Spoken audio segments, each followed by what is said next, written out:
Trump gets interviewed by Lara Trump, okay, which it looks like it was he's done already fired up. Which it looks like it was done at Mar-a-Lago, okay, where the interview is being done by his daughter-in-law. Facebook scrubs Donald Trump's interview with Lara Trump, cites indefinite ban, keep going up, for doing this. Can you go higher to see what else they're saying the other way? Go lower. So Facebook took down a video of Donald Trump conducted by daughter-in-law Lara Trump for her show The Right View. I like that name, The Right View instead of The View. Facebook spokesman Andy Stone said that the video was not permitted on Facebook and Instagram because of the former president's indefinite suspension after the deadly Capitol riot. On Tuesday, Lara Trump posted on Instagram, "Big show tonight. I will be joined by President Donald Trump on The Right View." Lara Trump, who is married to Eric Trump, received an email from Facebook and the content. The voice of former President Trump is not currently allowed on our platform, including new posts with President Trump speaking. Facebook warned that any future posts would be removed, resulting in additional limitations on the account that posted.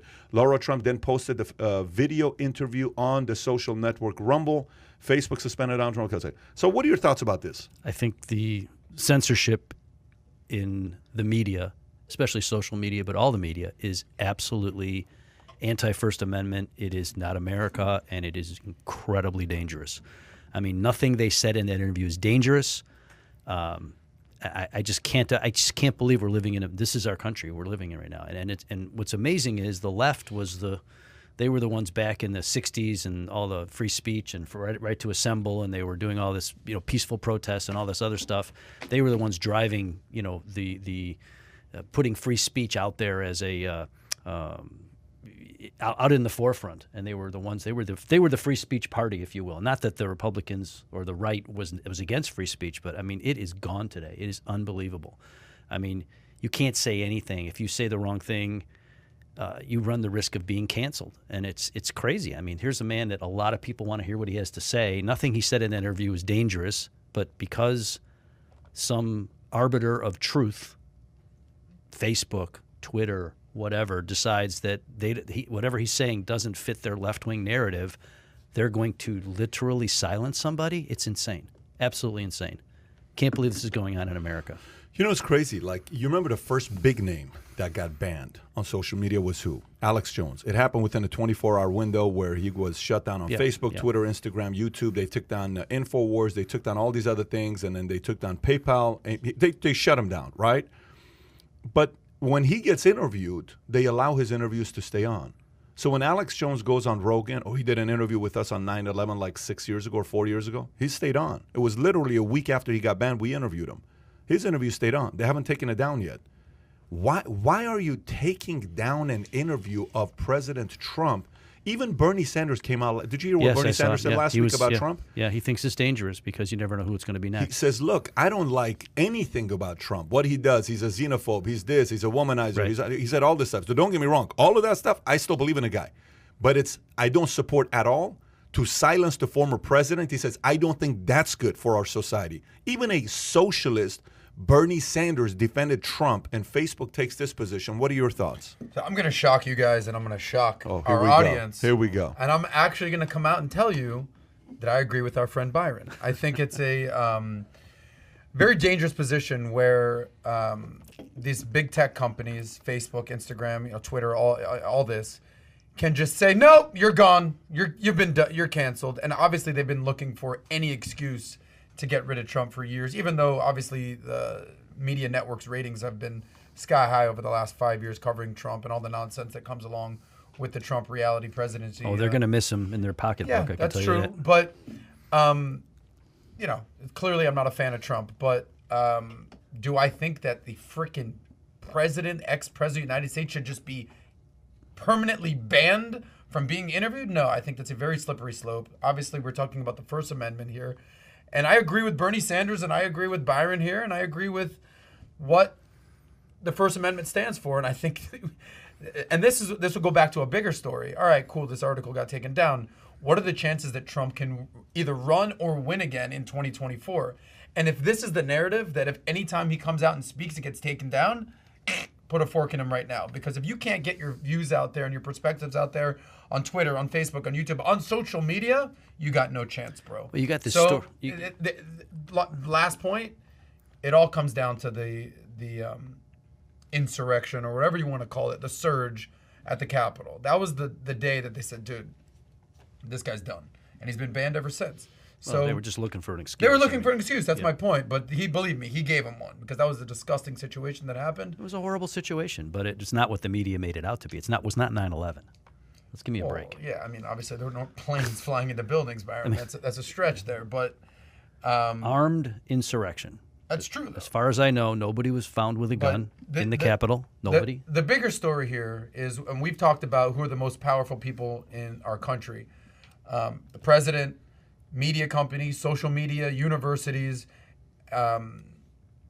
billionaires, and who sits at the top of that list these days. I think you'd be very hard to fight against that big tech or social media are the most powerful influencers in the country. I know universities are right up there in the mix there, but to the extent that they're controlling the content, absolutely. Completely. If they just let it happen, Yeah. and let it be, and that's why there's sort of there's a pent up demand for some sort of decentralization in social media, which is what my son was talking about with that platform.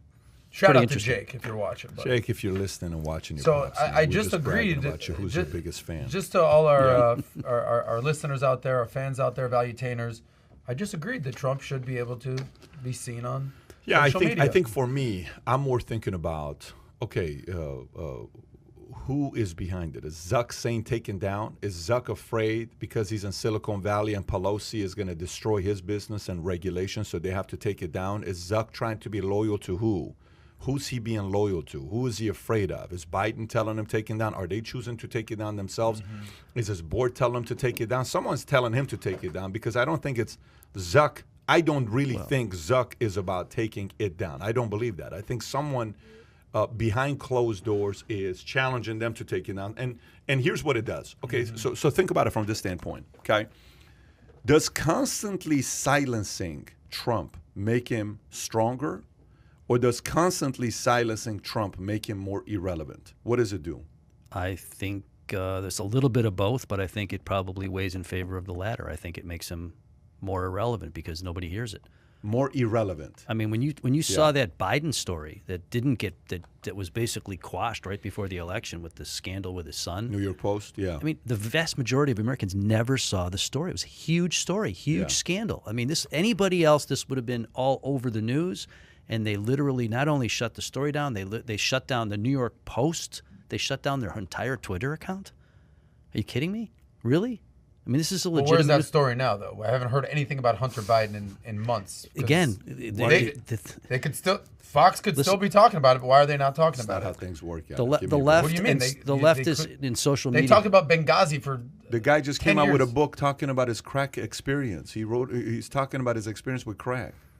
Okay. Hunters. So this is not like he got down to a point where he brought a homeless guy to live with them off the street because he couldn't get off the addiction of drugs. I mean, you're not talking about a regular thing here, but he's talking about the silencing the story at that time. It wasn't just about Hunter either. It was about Joe. Is it an effective strategy? That's all I'm asking.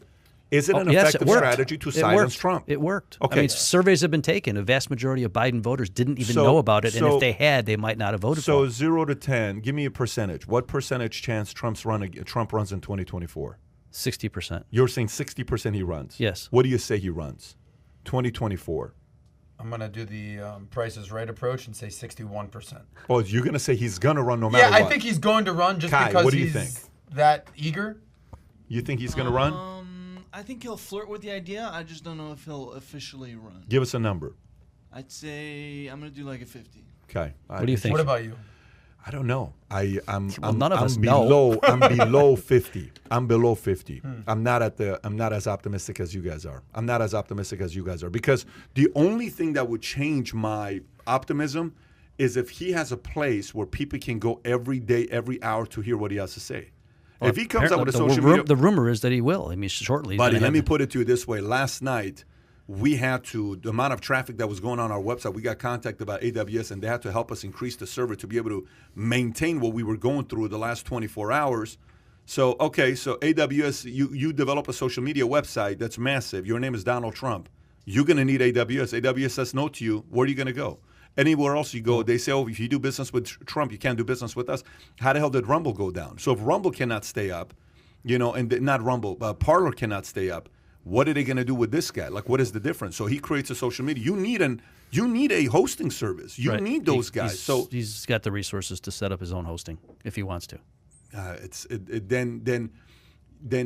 He's got the resources to set up his own hosting service. It's not as cheap as you think it is. This is not $1 million cost. It's not a $10 million cost. Hosting service is not cheap, especially if he gets the kind of traffic that we think he's going to be getting. If he gets the kind of traffic that we think he's going to be getting, it's not a cheap investment. So now the flip side of it comes what?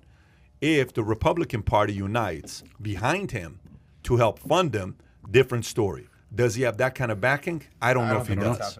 I don't know if he does. So if you enjoyed this little short segment from the podcast that we did, here's another short segment to watch. Or if you want to see the entire podcast, click over here. Take care, everybody. Bye-bye.